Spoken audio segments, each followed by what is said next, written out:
بسم اللہ الرحمن الرحیم الحمد للہ رب العالمین والصلاة والسلام علی سید الانبیاء والمرسلین اما بعد فاعوذ باللہ من الشیطان الرجیم بسم اللہ الرحمن الرحیم۔ آج کی چھوٹی بات،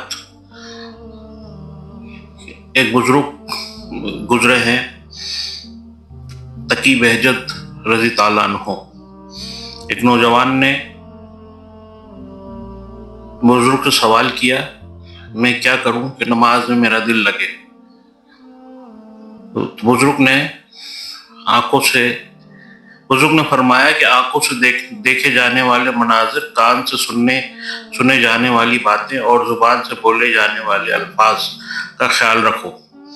انسان کا دل انہیں فالتو اور بے مقصد مناظر، باتیں اور کلام سے آلودہ ہوتا ہے، اور جس کا دل آلودہ دنیا ہو جائے تو وہ خدا سے کلام کی لذت سے محروم رہ جاتا ہے۔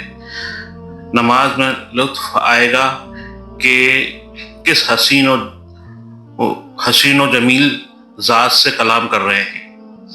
انسان گناہوں کے مناظر، گناہوں کی باتیں، گناہوں سے آلودہ کلام کو ترک کرے، اور فالتو بھی جس کا کوئی مقصد نہ ہو، یعنی جو انسان کے ایمان اور آخرت میں ساتھ نہ دے، وہ فالتو اور بے مقصد یعنی مناظر، باتیں اور کلام ہیں۔